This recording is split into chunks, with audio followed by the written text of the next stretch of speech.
সাবেক সংসদ সদস্য জননেতা জনাব কলিমুদ্দিন আহমেদ মিলন। আমাদের সাথে সম্মানিত নেতৃবৃন্দ, তাদের সাথে ইতিমধ্যে আপনারা পরিচিত হয়েছেন এবং সভায় উপস্থিত এই এলাকার বিএনপি, যুব দল, ছাত্র দল, কৃষক দল, স্বেচ্ছাসেবক দল, জাসাসের সম্মানিত নেতৃবৃন্দ। বিষয়টা আমি একটু ব্যাখ্যা দিব। আগে আমরা গভীর শ্রদ্ধার সাথে স্মরণ করি ছাত্র জনতার আন্দোলনে যারা শহীদ হয়েছেন তাদের রুহের মাগফিরাত কামনা করি। শোক সন্তপ্ত পরিবারের প্রতি গভীর সহানুভূতি জানাই। যারা এখনো অসুস্থ, গুলিবিদ্ধ, বিভিন্নভাবে স্বৈরাচারের নির্যাতনে এখনো চিকিৎসাধীন, আমরা দোয়া করি যাতে মহান আল্লাহ তাআলা তাদেরকে সুস্থ করে তোলেন। গত 1500 বছর জালিম সরকার ক্ষমতায় থাকতে গিয়ে বিএনপি সহ অঙ্গ সহযোগী সংগঠনের উপরে ব্যাপক নির্যাতন চালিয়েছে। আমাদের প্রিয় নেতা জননেতা ইলিয়াস আলী সহ 600 নেতৃবৃন্দকে গুম করেছে। তাদের হদিস এখনো আমরা জানি না কোথায় আছেন। হাজার হাজার নেতা কর্মী পঙ্গু হয়েছে, জীবন দিয়েছে। লাখ লাখ নেতা কর্মী মামলায় আবদ্ধ হয়েছে। বাড়িঘর ছাড়া, বিভিন্নভাবে সংসার ছাড়া তছনছ হয়ে গেছে তাদের জীবন। আপনারা এই সমস্ত সবকিছুই জানেন। তাদের এই অবদানকে আমরা গভীর শ্রদ্ধার সাথে স্মরণ করি, যার ফলে মহান আল্লাহ তাআলার অশেষ রহমতে আজকে একটু এইখানে বইয়া আমরা কথা হইতে পারলাম। নাইলে তো এইখানে আরেকদিন ওইখানে এর নাম দিলায়, এর দরিলায়, এই ছিল না অবস্থা। এবং ইউনিয়নে, এলাকায় এলাকায় তাদের দ্বারা আমরা নির্যাতিত হয়েছি, অপমানিত হয়েছেন। প্রশাসন দ্বারা আপনাদেরকে অপমানিত করা হয়েছে, ঠিক না? সবকিছু যেমন তাদের বাপের সম্পদ ছিল। এরকম একটা পরিস্থিতি থেকে আমরা বার হয়ে আইছি। সম্মানিত আলেম সমাজ কত নিগৃহীত হয়েছেন আপনারা জানেন। সব আলেম সমাজের প্রায় সবাইকেই গ্রেফতার করিয়া অত্যাচার করতে তারা বিভিন্ন ভাষ্য আপনারা শুনছেন।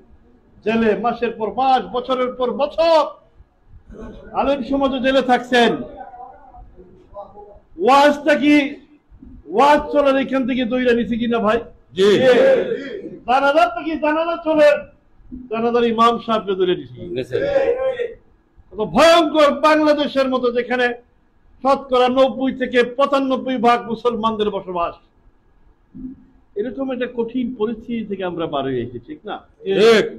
এখন আমরা মনে করতে পারি যে আমরা তো স্বাধীন হয়ে গেছি। একটা ধারণা আমরা লক্ষ্য করি যে আমরা সবকিছু পাইলেছি, কিন্তু কি সঠিক না? আমরা তো সবকিছু পাইছি না, একটা পরিবেশ পাইছি। যে পরিবেশ পাইছি, যে পরিবেশে কাজ করা যায়। সুতরাং আমাদেরকে সবাইকে লক্ষ্য রাখতে হবে। আমি বক্তব্যে গভীর শ্রদ্ধার সাথে স্মরণ করি আমাদের প্রিয় সহকর্মী ছিলেন জেলা বিএনপির ভাইস প্রেসিডেন্ট জনাব তকদ্দুস আলী পীরের কথা। একসাথে দীর্ঘদিন রাজনীতি করেছি উনি, আজকে আমাদের মধ্যে নেই। আমরা তার রুহের মাগফিরাত কামনা করি।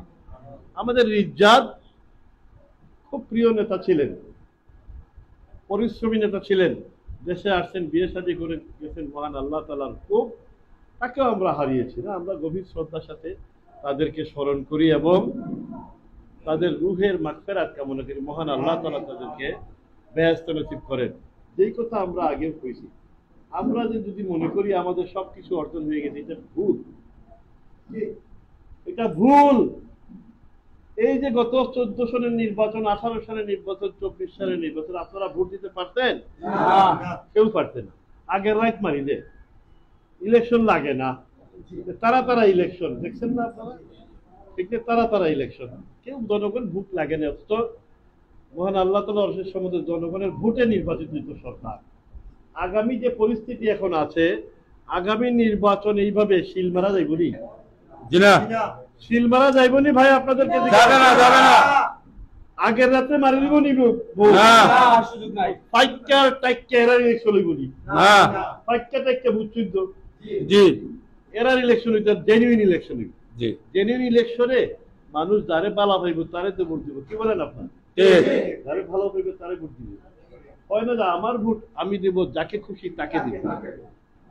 কে বলতেছে? জনগণ। কে? কেউ যদি মনে হয় এমনি ফাঁস, মিথ্যা, ভুল। সবাইকে পরিশ্রম করতে হবে নাকি না, সত্যি ভালো, আমার ভোট আমি দিব যাকে খুশি, এটাই তো মূল বিষয় না। জি, আমরা ভোট দিতে যাই না, এর লাগে একটু সপ্তাহ ঘটছে এবং চুরি চামারি সবকিছুই তো এই জন্যই ঘটছে, কারণ জবাবদিহিতা নাই, জনগণের কোনো জবাবদিহিতা নাই, যেসব যা মন ধরে তা করছে। দেখবানে দেখরাও আগামী তো কত কিছু প্রকাশ হবে, লাখ লাখ কোটি টাকা দেশ থেকে নিচে গিয়ে। আমাদের দেশও 16,000 মেগাওয়াট বিদ্যুৎ দরকার, কিন্তু তারা বানাইছে 27,000 মেগাওয়াটের বিদ্যুৎ কেন্দ্র, এবং এরা এই বিদ্যুৎ কেন্দ্রকে বয়ে রেখা লাখ লাখ কোটি টাকা তাদেরকে দিচ্ছে। আরো অনেক কিছু আপনারা জানতেছেন, আগামীতেও জানবেন, কি বলেন আপনারা? জি, আমরা কেন আসছি আজকে এখানে? আমাদের নেতৃবৃন্দরা অনেকে বলছে বড় কমিউনিটি সেন্টারে হ্যাঁ, শত শত মানুষের উপস্থিতি হইব, আমরা আপনি আই, আমি কইছি না, আমরা যারা আছি আমরা আগে বিষয়টা বুঝি, আমরা চিন্তা করতাম, ঠিক না? ঠিক, নিজেদের মধ্যে তো আন্দাজ হওয়া ঠিক নাই, নিজেদের মধ্যে আন্দাজ হইতে হবে, আলোচনা হইতে হবে, নিজেরা আবার মনোবল শক্ত করতে হবে, কি বলে না?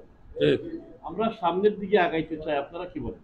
জি, ঠিক, ঠিক আছে, ঠিক, কাজ করতে রাজি আছেন? রাজি, একটা বিষয় যে আমরা এই যে বইছি, আমরা কোনো ব্যানার লাগাইছি না, অথচ আমি জেলা বিএনপির প্রেসিডেন্ট, কেন্দ্রীয় বিএনপির সহ সাংগঠনিক সম্পাদক এবং সাবেক এমপি এই দলে, কিন্তু আমরা ব্যানার লাগাইতে না করছি কেন?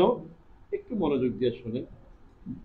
বাস্তবতা তো আমাদের লক্ষ্য করি আমরা যে সবাই আমরা এক নাই, কি বলেন আপনারা? এক নেই, না, আমরা একসাথে না, তাহলে তো ইউনিয়নের জন্য থাকবো না। জি, তো এখন আমরা একটা ব্যানার লাগাই দিলাম, তারা কষ্ট পাইব না? কষ্ট পাইব, আমরা এরকম চাইতেছি যাতে আমরা সবাই ঐক্যবদ্ধ ভাবে একসাথে কাজ করতে পারি, কি বলেন আপনারা?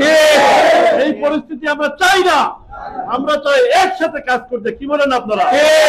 ঠিক আছে, আমরা এরকম পরিস্থিতি যতদিন না আসবে এইভাবে আমরা ব্যানার ছাড়া আপনাদের সাথে মত বিনিময়ের চেষ্টা করব। আমি একটা কাজ আপনাদেরকে দিতে চাই, আপনাদের বক্তৃতা আমি মনোযোগ দিয়ে শুনছি, দেখছি আপনাদের ইন্টিগ্রিটি, একাগ্রতা কত গভীর, দেশের জন্য দলের জন্য এটা লক্ষ্য করার চেষ্টা করছি। আমি অনেকটাই আশ্চর্য হয়েছি, অনেক গভীর আপনাদের একাগ্রতা। আপনারা কেউ বলেছেন জাওয়া বাজারের 9টা ওয়ার্ড, কেউ বলছেন যে এই জাওয়া বাজার, চরমহল্লা, সিংচাপুর, ভাতগাঁও, দক্ষিণ খুরমা, এই যে 4-5টা ইউনিয়ন, আমরা চাই যে আপনারা কাজ করবেন। এখানে ওই ইউনিয়নের নেতৃবৃন্দ এখানে আছেন, কয়েকটা ইউনিয়ন, আপনারা যদি কাজ করেন একটা বড় কমিউনিটি সেন্টারে, এই 5 ইউনিয়নের নেতৃবৃন্দ বসে একটা এরকম মত বিনিময়, আপনারা সবাই বলেন করা যাইব নি? করা যাইব। আমরা আপনাদেরকে এটা দিয়ে গেলাম, আপনারা নিজেরা কথা বলবেন এবং আমাদের কাছাকাছি যে সমস্ত নেতৃবৃন্দরা আছেন ওনাদের সাথে নিয়ে ভেবে, কঠিন না আবার বিষয়টা একটু পরিশ্রম করতে হবে, ঠিক না? ঠিক, আমরা আবারও বলতেছি, আমরা যে এইভাবে ব্যানার ছাড়া করতেছি কেন? যাতে আমাদের সহকর্মী যারা আছেন এখানে আসছেন না বিভিন্ন কারণে, তারা যাতে মনে কষ্ট না পায়, এবং আমরা আশা করব যাতে এরকম একটা পরিস্থিতি শেষ হয়ে নতুন একটা পরিস্থিতিতে আসে, যেই পরিস্থিতিতে আমরা সবাই মিলে একসাথে বসতে পারব। আমরা এটা আশাবাদ ব্যক্ত করলাম। আপনারা সবাই এই যে আগামী দিনগুলোর জন্য কাজ করার জন্য একমত আছেন? ইনশাআল্লাহ, কি একমত আছেন? জি, হাত তুলে বলেন তো একমত আছেন?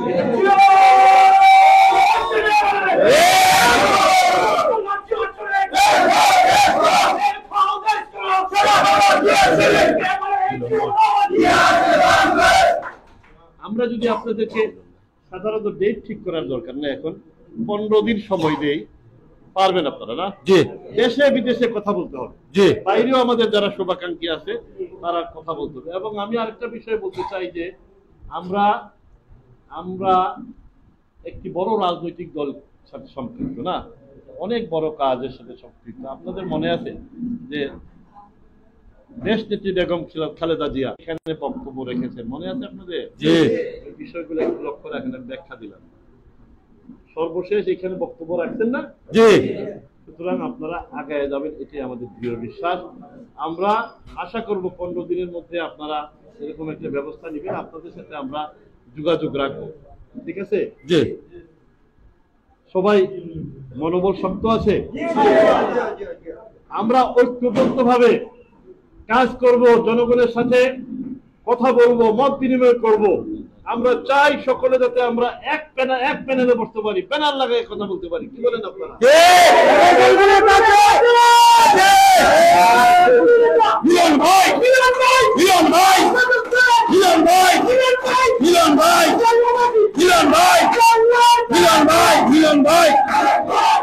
ইনশাআল্লাহ ইনশাআল্লাহ পর্যায়ক্রমে আমরা আমাদের কর্মসূচি, কাজ, পরিশ্রম শেষ করে আপনাদেরকে সাথে নিয়ে, ধানের শীষকে নিয়ে আমরা সংসদে যাব ইনশাআল্লাহ।